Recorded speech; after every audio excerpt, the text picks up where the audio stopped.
So I'm a firm believer that Star Wars is for everybody. It doesn't matter the color of your skin or your gender or your sexual orientation. None of that matters. Star Wars should be for everybody. But the Acolyte really does a good job in alienating part of the fan base.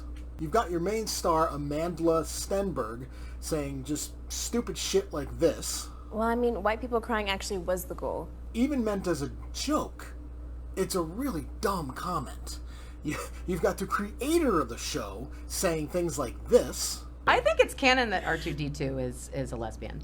Which, also kind of dumb. There was always the joke that C-3PO and R2-D2 were gay.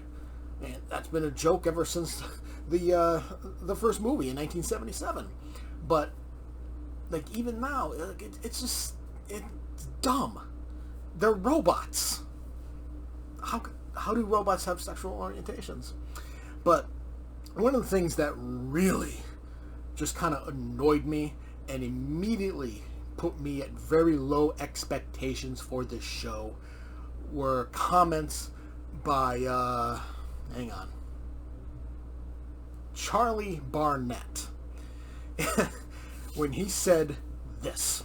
Well, Anakin just killed a whole Death Star. How many people died on that? Now, that could be just chalked up as a mistake. He misspoke, but he said it a second time. But if you can't look and see that Anakin blowing up the Death Star possibly killed millions and millions of people. And honestly, the best part is poor Daphne Keene is sitting there just like, what the hell did you just say? If you watch one of the interviews in full, she's like touching his hand trying to get him to shut the hell up, because this, like, it's common knowledge that Luke Skywalker blew up the Death Star. Come on, man. If you're gonna be in Star Wars, at least know the basics.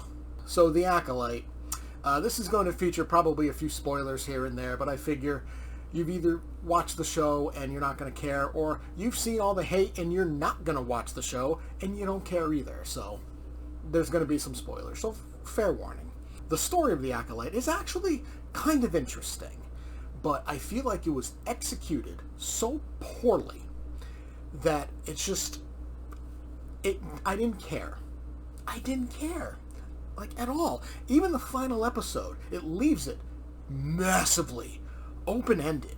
Like, there's even an appearance of a character from behind. We don't see his face, but it's very clear who it is. Like, it's like, oh, second season, it's gonna happen. I don't think so. I really don't think so. At least if Disney was smart, they'd keep Leslie Headland. Leslie Headland? Headland? I think it was Headland. They'd keep her very far away from Star Wars. The dialogue is cringy as hell. There are characters that when they die, I just don't care, or I celebrate it. Like when Charlie Barnett's character died, Yord. I was so happy when he died, only because of his stupid-ass comments in the interview. So, like, I literally cheered when his character died. But when Daphne Keene's character died, I was a little upset because she was actually really good in this. And she's featured in one of the best lightsaber battles I've seen in quite a while. The canon, so much canon, is just broken or thrown the hell out the fucking window, thrown into a dumpster and set on fire. When you have almost 50 years, 1977, the first Star Wars came out, A New Hope. That's 47 years ago. 47 years ago? I think it's 47 years ago. Close to 50 years of movies, shows, novels, comic books. There is an established canon for Star Wars. And you still fuck it up. Back to the lightsaber battles. They are actually very well done. Most of them, especially the one between Daphne Keene's character, Jecki, and the Stranger. That was one of the best ones I've seen in a very long time, though I saw some people on the internet bitching about it. She's a Padawan. How can she be this good? It's like, okay, Ahsoka was a Padawan, and she was fucking great, so what's the difference? And here we have the Stranger, the big reveal when his helmet comes off. It's like, wait, who the hell are you? It's later revealed that he, I guess, was a Padawan to one of the characters, one of the Jedi Masters in the show, but we still don't know his actual name, so it's like, who the hell is this? I'm sure it'd be revealed in season 2, but I don't think Disney's going to give it a season 2, so it's not going to happen. Maybe Disney through fucking Marvel will release a comic book like sequel, and we'll find out that way or some shit. There is one thing that happened in the final episode, though. There is like a quick glimpse of a character kind of chilling in a cave, and it could be our Stranger's master, because he had to learn the ways of the Sith somehow, right? And looking at pictures of him after seeing this very, very, very brief appearance, that could have been the first live-action appearance of Darth Plagueis. Is it? I don't know. Could literally just be a random-ass character, because that's what this show really has been doing, just pulling out random-ass characters out of completely nowhere, or bringing in established characters, whether they be, established in whatever medium, or just random background characters, and just throwing it all out the window. But we also have this one moment where our Stranger mentions how, like, being called Sith is, like, insulting. So apparently Sith is, like, a slang term and is not, like, just the opposite of a Jedi. It's like a bad word. It's bad. You're calling me a Sith. I'm insulted. I'm sad because you're calling me a Sith. And yet we've been through almost 50 years of Star Wars, and every Sith Lord has just proudly been like, yep, I'm a Sith Lord. So, the Acolyte,